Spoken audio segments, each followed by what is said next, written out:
This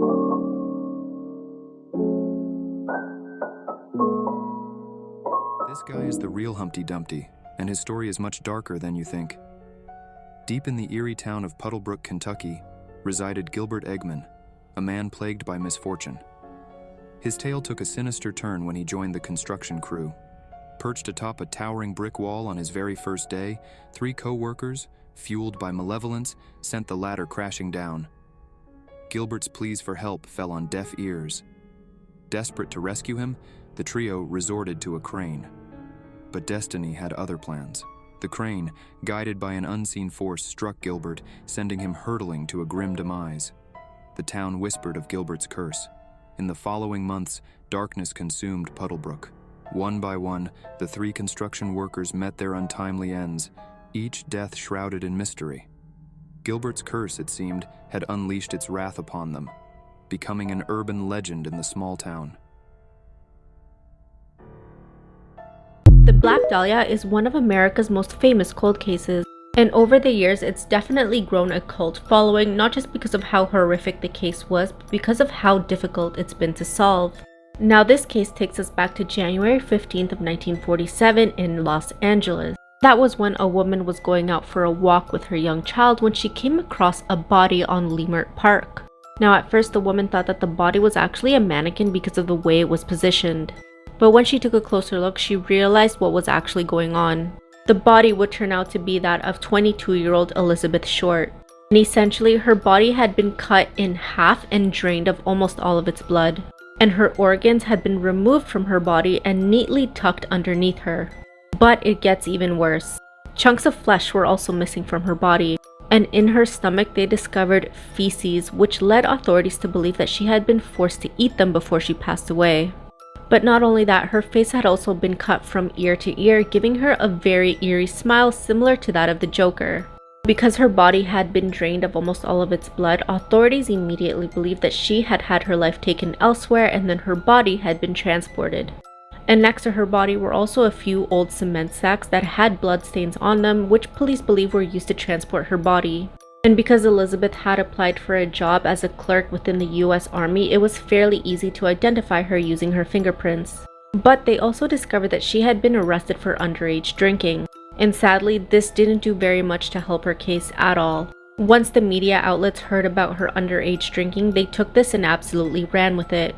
And instead of painting her as a woman who was the victim of a horrific crime, the media outlets just painted salacious stories of her. Instead, they ended up branding Elizabeth Short as some sort of sexual deviant, with some of the stories claiming that she knew well over 50 men and was even seen with approximately 25 men in the 60 days leading up to her passing.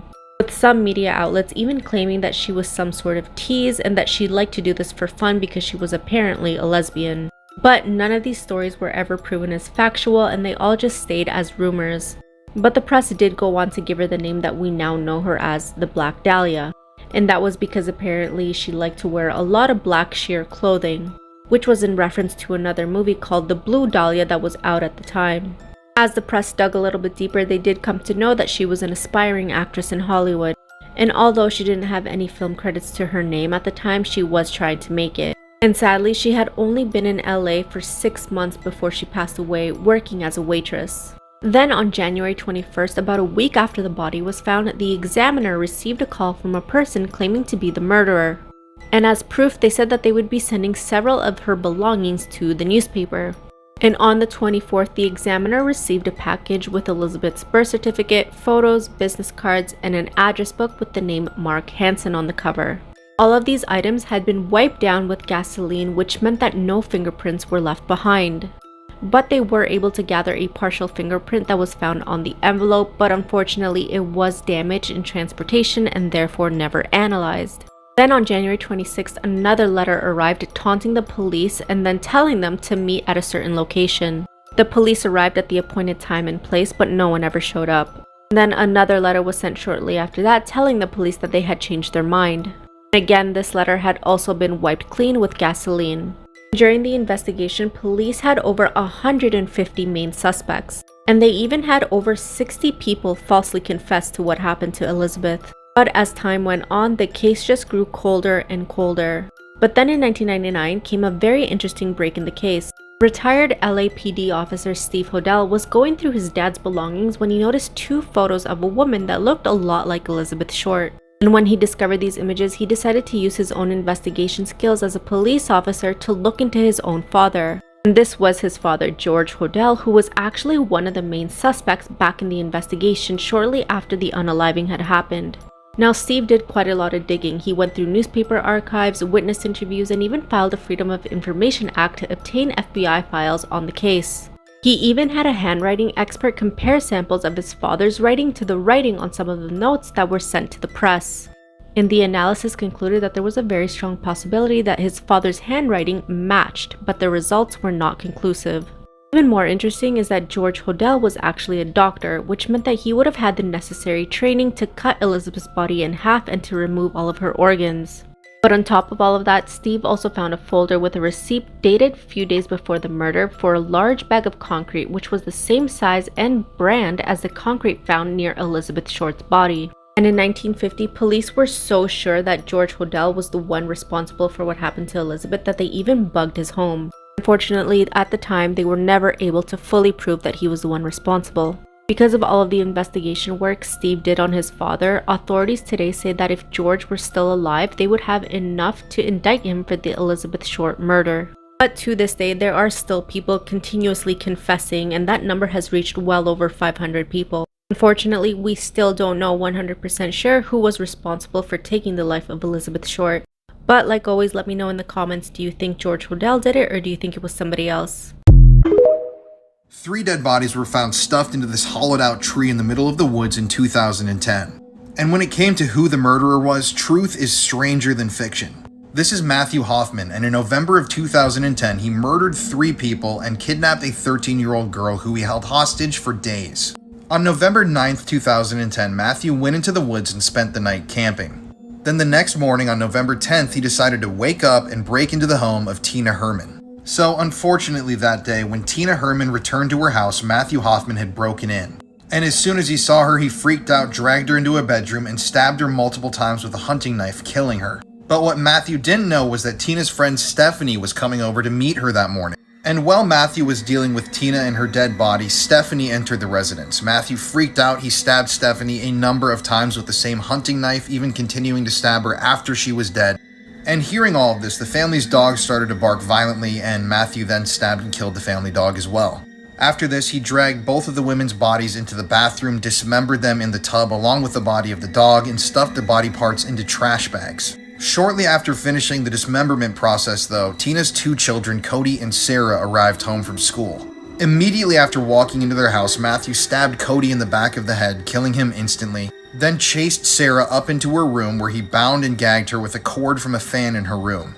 So after dismembering Cody's body and stuffing him into a trash bag as well, Matthew brought out the 3 bodies that he had chopped up and placed into garbage bags, stored them in his car, and then brought out Sarah, who was still alive.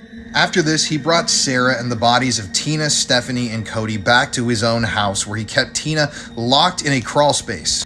And this is where the story gets really weird. So Matthew Hoffman was a self-professed tree lover, and his entire home was covered in leaves. I'm talking about piles of leaves, bags of leaves nailed to the walls. And apparently, according to his neighbors at the time, Matthew had exhibited some really strange behavior prior to the murders. He had apparently been trapping squirrels in his backyard, killing them and grilling them.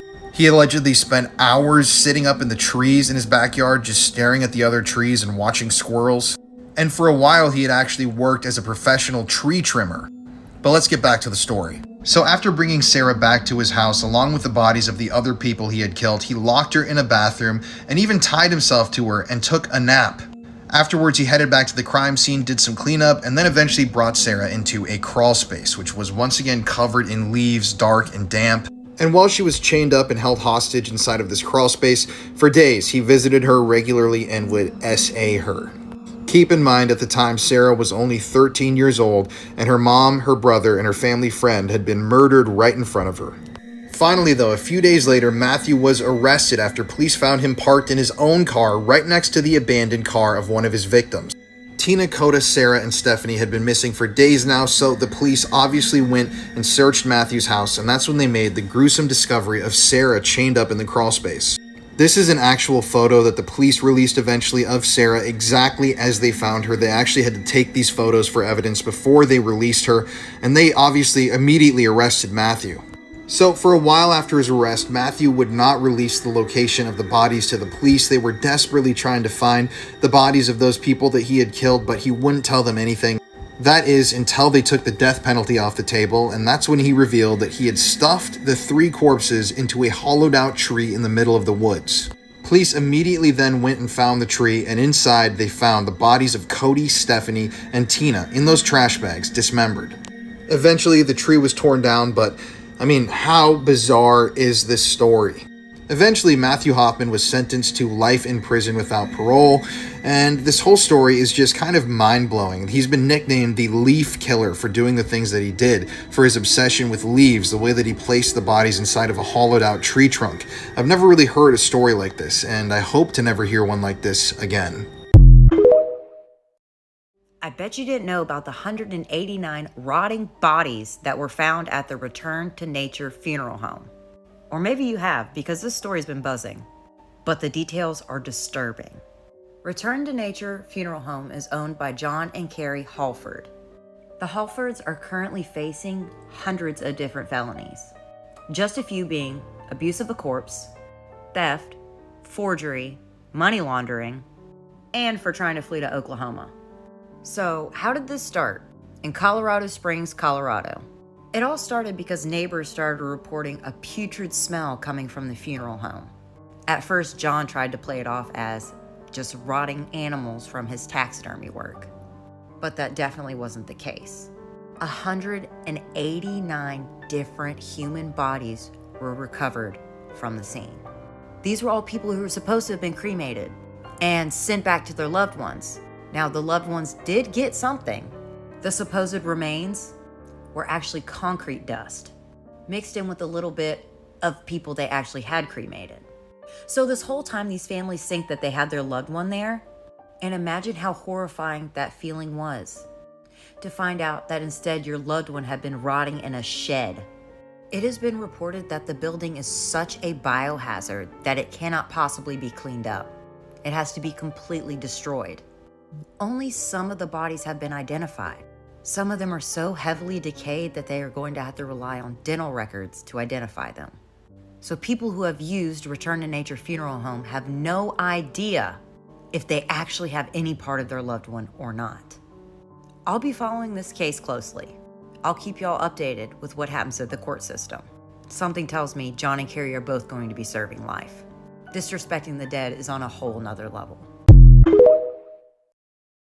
On the 26th of May 2013, 17-year-old Georgia Williams would leave her home for the final time, telling her parents she was staying over at a friend's house. But Georgia would never be seen again, and on the 28th of May she was reported missing. But it wasn't long until police had their first suspect, and that was 23-year-old Jamie Reynolds. Jamie was a friend of Georgia's, and the two had actually met in college. And on the night of her disappearance, Jamie had actually reached out to Georgia and asked her for help with a photo shoot that he was doing, which seemed innocent enough until police began to investigate. Jamie had a supposed plan for this photo shoot, and this photo shoot was supposed to be a hanging simulation photo shoot, where Georgia would have a rope around her neck but would be stood on a box and the whole thing would be perfectly safe. And Georgia, seeing no issue with this and wanted to help a friend, turned up to Jamie's house and was handed a leather jacket and a pair of leather shorts to wear. And once she stood up on the box with the rope around her neck, Jamie turned the camera on and kicked the box from underneath her. Not only did he have the whole thing on film, but he then went ahead to violate her body.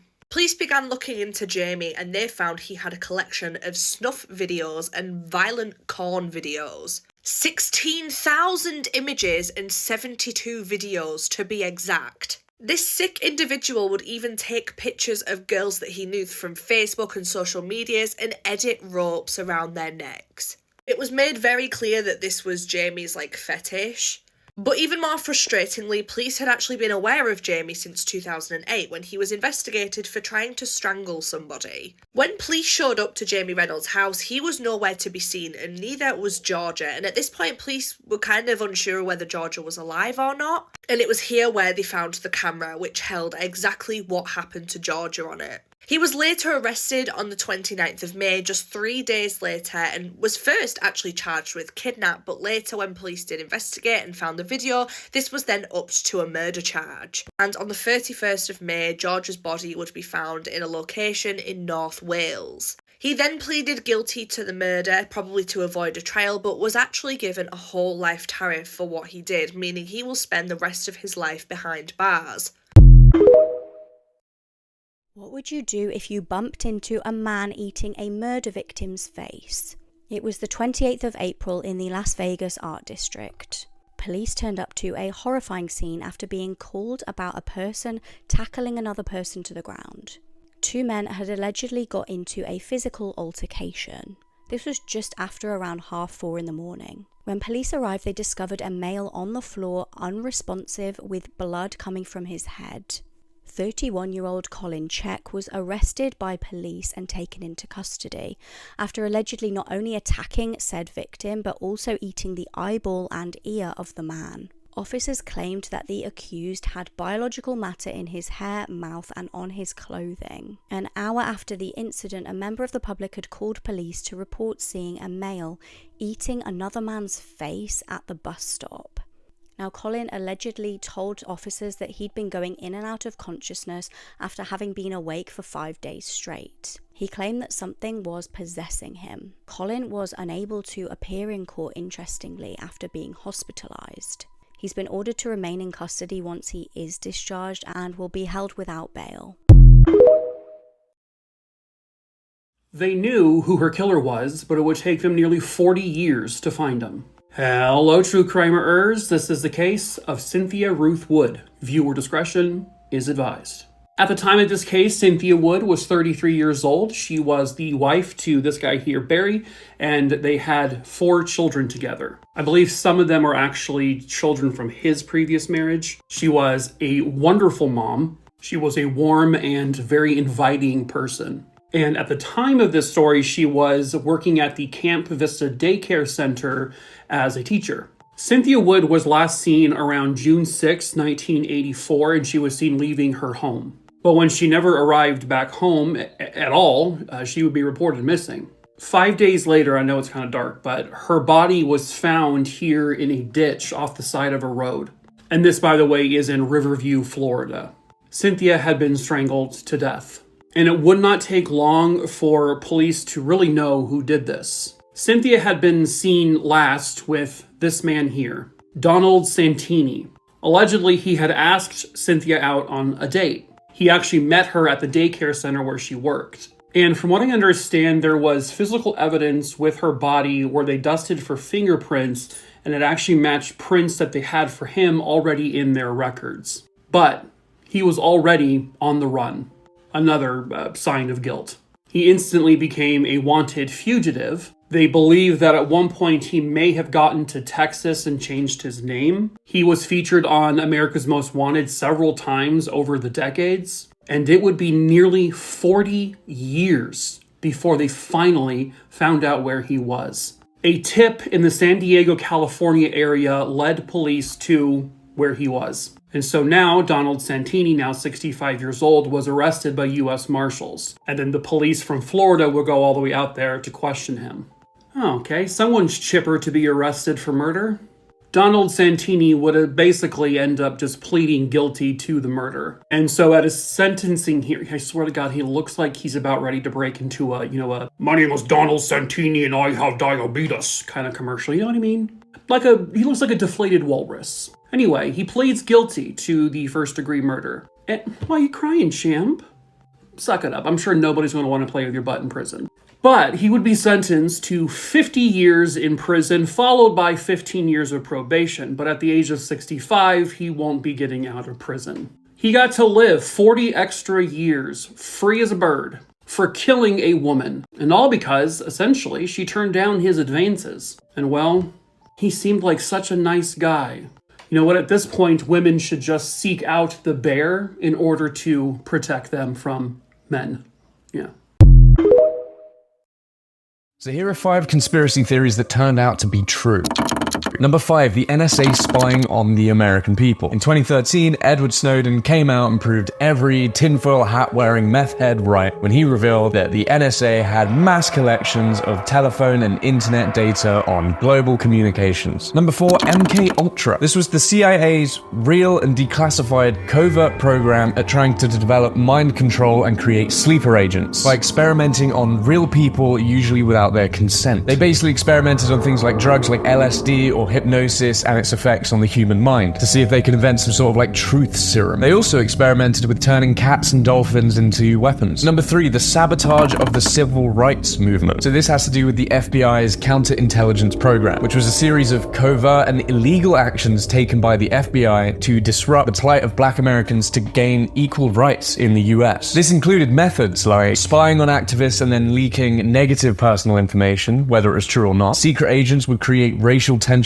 within groups to break them down from the inside, stopping organized peaceful protests by having secret agents within the groups start conflicts with the police, allowing police to retaliate, and just loads of false arrests to boot. Number 2, the Bologna massacre in Italy. So in 1980, there was a bombing at Bologna train station, which was originally thought and reported to have been carried out by leftist terrorists. This took the lives of 85 people, so it was very serious news, especially more serious when it was later attributed to far-right groups, and even more serious when it was later revealed that those far-right groups had very strong affiliations with the right-wing government at the time and was actually employed to discredit the political left. Number 1 is flat earth theory. Just kidding. Number 1 is Operation Northwood. This one's insane, but first, if you like fucked up shit like this, please drop me a follow. It really helps me out. This was a real, proposed, declassified plan by the US to stage a terrorist attack on American soil to justify intervention in Cuba. It was never done, but it was still revealed decades later in declassified documents. And if they're willing to do it then, does that mean that they've done it since? This is the most dangerous prisoner on the entire Earth. A few years back, newly married couple Jada and Mike had just moved into their new home in this new town in America. They bought a beautiful house with lots of land, even some animals roaming the land as well. Now you're probably thinking a house like this must have cost an absolute bomb, and I mean, it wasn't cheap, but the only thing that did devalue it a little bit was that it was right next to a flipping prison. So I mean, you look out of one window, beautiful scenery, look out the back window, prison. So, beggars can't be choosers. Anyway, on the 5th of December, they moved into this house and bought all of their belongings. They settled in nicely and were loving their new lifestyle. That was all until one day. One day, Jada came home from work and noticed that one of the windows by the front door was just wide open, which was very unusual because they always closed them before they go out. She thought it was a bit strange, had a quick little look around, but didn't notice anything, so closed it and left it. But from that day onward, things got extremely weird. Every single night, the couple would hear strange noises coming from the basement. Why is it always the basement? Can it not just be the attic for once? Well, I guess it sometimes is. Thinking that it was just mice or rats or something like that, they just ignored it. The house was also built on old foundations, so it probably had some dated pipes, which were going to be a bit creaky. No big deal. But when these strange noises continued for months and months and months, something was going on. The noise every night wasn't the same either. Sometimes it would be creaking, sometimes it would be banging, sometimes jingling, and sometimes even a little groan. So what was going on in that basement? One day, Mike went down to get a drink in the middle of the night and noticed that the basement door was slightly open. Now, they never went in the basement. They only ever went in there to put boxes or whatever, so they hadn't been in there in probably weeks. So they definitely didn't open this door. He shouted up to Jada, "Did you open the door?" Obviously she said no. As Mike peered through the small opening in the door, he saw a pair of eyes glistening back at him. It was at this moment he knew there was someone in the house. As he screamed and ran back into the kitchen, Jada came running down the stairs, thinking for some reason that Mike had gone into the basement. How stupid.